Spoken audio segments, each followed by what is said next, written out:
Hello, Mr.Gobbo here. Welcome to Battle Report number 7, where I take on Berghofer yet again. We have a very small wargaming community where I live, so I don't have too much variety in opponents. All games are different, however, so I won't stop playing anytime soon. There's also a local tournament coming up soon, which will probably see me going up against new and different opponents. For this battle, we used the 9th Age v.0.11.9.2 rule set and a roster size of 2000 points. This time my wife generated the battlefield using the rules for terrain found in the rulebook. We rolled for deployment type and got flank attack. This is the first time I get to try this type of deployment. I got to be defender. For the secondary objectives, we got breakthrough. Now let's take a look at our lists. As always, feel free to pause the video at any time in order to get more time to read the details. My opponent requested a lower power level on my behalf, specifically Common Orcs, and adjusted his list accordingly, taking 2 Wildhorn units with additional hand weapons and trying out a Beast Lord on a chariot. Surprisingly, no ambushes are to be found in this list. I didn't really notice this until the end of our deployment, and it may have contributed to me deploying like a herb-derb. Now let's take a look at my list. I went with an all Common Orc theme. My army general is Hamfist Bumwrecka on his pet wyvern Flappy Birth. I went with a low power level magic wise, taking only a level 2 and a level 1 shaman. In order to justify bringing war machines, I had to get an orc overseer for both the Git launcher and the spatterer. The backbone of my army consists of a big unit of chopper and board Common Orcs, and a big unit of Common Orc Egg Bashers with spears and shields. I'm not a big fan of putting the general on a wyvern, as he's an easy target. He also requires a lot of skill in regards to movement and placement, and I am, quite frankly, unsure whether I'm skilled enough to get the most out of him. I'm probably way too cautious. I'm more of a goblin general. Nah, let's get to me spells. My level 2, with a magic item to get a 3rd spell, chose the Path of the Big Green Gods, and got the signature spell and spells number 2 and 6. I particularly look forward to trying the Big Stomp! My level 1 chose the Path of Wilderness, and got the signature spell, which should help my orcs deal some more damage, and also take some punishment without dying in droves like weak goblins. Now to the battle plan. Number 1, deploy in a compact fashion as to protect my flanks. Flank and rear attacks are the bane of Steadfast and Born to Fight. Number 2, shoot him dead! Because I have war machines, my opponent doesn't have him, so I should shoot as much as possible to soften him a bit up before we get into close combat. Number 3, buff up with magic and get going! So I buff up my orcs and then I charge and I kill everything. And number 4, number 5, victory! Can you feel it? The Wah is building! The Orcs and Goblins won the roll-off for first turn, so here it is! The Orcs and Goblins turn 1. In the movement phase, my Orcs only move up a little bit. I'm wary of marching my Edbashers through the ruin. Very dangerous terrain. Hamfist Bumwrecka moves up to the front as to better see what's going on. Dangerous things are afoot. I don't know what I'm doing with the scrap wagon, however. In the magic phase, I tried the Big Stump, but my opponent dispelled it. I then just cast Bashing Fists on my Shaman, because then my opponent would have to use Dispel/Power Dice at a later stage if he wanted to dispel it. In the shooting phase, my Git Launcher hits the Centaurs and kills 2 Pretenders. And no close combat, so that was about it. Get ready for the Beast Herds turn 1. In the movement phase, the Beast Herds move forwards. I didn't get a picture of the Gortak on the right flank, but it stays just outside of the line of sight of my war machines, threatening the flank of my Edbashers. I must admit, it is a rather terrifying threat. In the magic phase, my opponent puts the boosted Shadow Miasma on my scrap wagon, and there was no shooting and no close combat. So get ready for the Orcs and Goblins turn 2. Movement phase. As you can see, this is what the battlefield looks like. And then, herp-de-derp! I make a huge brain fart. I decide to move my scrap wagon back a bit.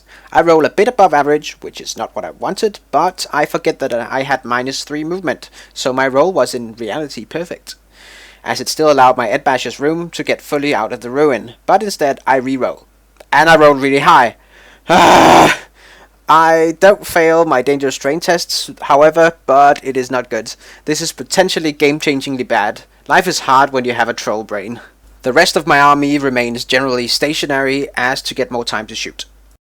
In the magic phase, I try the foot again, but my opponent dispels it. In the shooting phase though, my Git launcher hits the centaurs again, and now there are only 3 left. They passed their panic test. Sadly, it's not enough to score victory points from the unit yet. And no close combat. And now it's time for the beast herd's turn 2. In the movement phase, the centaurs decide they want to yield no victory points, because they think about those things, so they hide just outside of the range of the Git launcher. The rest of his army moves up with a protective shield of cheap redirectors, a thing my fluffy theme army is currently lacking. The Gortak gets ready to eat whatever steps too close to the ruined die tower. In the magic phase, the gnarled soothsayer casts a boosted turn to smoke on my BSB, reducing his strength by 2. And there was no shooting and no close combat. So now it's the Orcs and Goblins turn 3. In the movement phase, I try to rectify the poor placement of my scrap wagon, and so I move it to the side. I should probably have gone for a straightforward move. Whoops. But my Edbashers are finally out of the ruin, 1 turn later than expected. I suddenly realize what my opponent is doing. He is going to use the Minotaurs, Wildhorns and Beastlord Chariot to destroy my Chopper and Bulldogs. Oh no, I have no real counter to this. In the magic phase, I try with the foot again, but my opponent dispels it. I use the rest of my power dice to remove the turn to smoke on my BSB. In the shooting phase, the Orc Overseers whip the Goblins too hard and they miss everything. So there was no close combat in the close combat round. And it's time for the Beast Herd's turn 3. So it begins. In the movement phase, the Beast Lord declares a charge on my poorly positioned scrap wagon and reaches his target. The rest of the Beast Herd units move closer. In the magic phase, I think my opponent reduces the toughness of Hamfist Bumwrecka by 1. He also puts the boosted Shadow Miasma on the Edbashers. And since there's no shooting, let's go straight to the close combat phase. The Beast Lord destroys the scrap wagon with impact hits alone and overruns into the Common Orcs. I didn't know this, but the Beast Lord has the sword that gives him +1 strength and attack for each character in base contact, so he naturally positions himself in base contact with my Shaman, so my BSB has to make way in the combat phase, giving him an even bigger bonus. Again, notice that I didn't catch on to this at all. And now the Orcs and Goblins turn 4. During the movement phase, the left boar chariot charges into the flank of the Beast Lord. I hope to inflict a couple of wounds with impact hits. I really don't know what I was thinking. The Gortak is so scary that I don't dare to move out with my Edbashers. I will definitely lose combat and thus lose my Born to Fight +1 strength. Then I may or may not break from combat and die, and even then I would have to reform, opening my flank or even rear to a Wildhorn charge, removing my Steadfast. If I didn't reform, then it would be 7 attacks from the Gortak versus 3 or 4 Edbasher attacks. Not good at all. This is one-way traffic. In the magic phase, I get off the reroll to hit spell on my Common Orcs, and the Orcs get to reroll once to wound as well, because of the low attribute. Well, it had to happen at some point. In the shooting phase, my Git launcher misfires, but on the reroll, the Overseer saves it from becoming unusable for the rest of the game. It cannot shoot next turn. I think my Splatterer hits the Minotaurs, but only inflict 2 wounds. It's still better than nothing. In the close combat phase, my impact hits do nothing, which is quite understandable as the Beastlord is a tough model. The Beastlord challenges, and I accept with my BSB. Herb-de-derb, clearly a mistake. Got greedy with the Beastbane halberd again. I should have fed him my champion. I get killed before being allowed to strike. I lose by a lot, but remain steadfast. I go into bus formation as to reduce the wounds taken from the Minotaurs, and to prevent my opponent from charging in with his Wildhorns too. At this point, I have no excuse to the viewers. I am just plain suck in this game.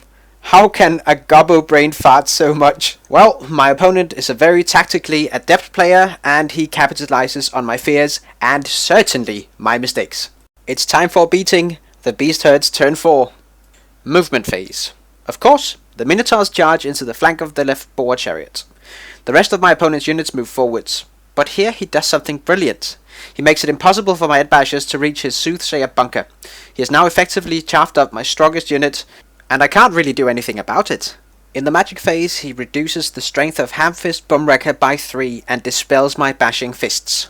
And there was no shooting in the shooting phase. In the close combat phase, my Orc Boar Chariot is wrecked by the Minotaurs, and my Shaman is killed by the Beast Lord. I'm perplexed as to why I didn't feed him the unit champion. I must have forgotten about him completely. That's the only logical explanation here. Now it is purely about saving my rank and file troops, and hope they don't break before the game is over. Because then it would be game over. And now it's time for the Orcs and Goblins turn 5. In the movement phase, I charged the left Wildhorn block with my general Hamfist Bumwrecka, declaring a wah! I also charged the same unit in the flank with my right Boar Chariot. My Edbashers charged the closest unit of 5 mongrels. All charges make it into contact with the enemy. I then fill the gap on my right flank with my Grotlins. It's time for the magic phase, but as I only have a level 1 Shaman left, my opponent easily closes down my magic phases for the rest of the game. It sounds dramatic, but it is in reality only 2 game turns. I also completely fail in dispelling the -3 strength on my general. But now let's get on with the shooting phase instead. My Splatterer hits something and kills 4 Wildhorns. Impressive. In the close combat phase, my Edbashers kill off the 5 mongrels, but not before losing 1 Edbasher to the skirmish nuisance. They then overrun into the next unit of 5 mongrels. In the next combat, my Boar Chariot removes 4 Gors with impact hits and takes a wound in return. Hamfist Bumwrecka gets in a challenge with the unit champion and kills him. The Wildhorn unit remains steadfast. I forget about the parry rule and I'd lose too many orcs in the other combat. I managed to inflict a single wound on the Minotaurs. I passed my leadership test though. And now, the Beast Herds turn 5. In the movement phase, the Gortak charges the Grotlings on the right flank, and the Gnarled Soothsayer charges out of the Wildhorn unit and into the flank of my remaining Orc Boar Chariot. I believe he has something that works like a great weapon, so it's a brilliant idea really. The charges make it into combat. In the magic phase, my opponent reduces the toughness of the Boar Chariot by 1. And there's no shooting in the shooting phase, naturally. In the close combat phase, my Edbashers naturally kill off the mongrels, but again, I lose an orc in the process. I see no need to pivot, as that would take me outside of the 4-inch mark, which would mean that I could actually fail my charge against the Wildhorns. I really hope to destroy them next turn as compensation for my idiotic tactical decisions. Nothing can stop me now! The Gortak, with attacks, stomp, and instability, or unstable or what it's called, inflicts 14 wounds on the Grotlins. I think they also managed to wound it once. I still forget about the parry thing I had paid points for, and I lose 15 orcs. The orcs inflict 1 wound on the Minotaurs. I am still steadfast though, and I luckily passed my break test. In the last combat, well, long story short, or short story long, I lose combat by a lot. My opponent has a flank charge, inflicts 2 wounds on my Boar Chariot, and I inflict 1 wound on the Soothsayer, I think. What about Hamfist Bumwrecka and Flappy Birth? They don't inflict a single wound, naturally. This means my opponent has 9 in combat res against my 1. I auto-break. Luckily, Hamfist gets away. The Chariot also gets away, but in doing so, it flees through my Edbashers.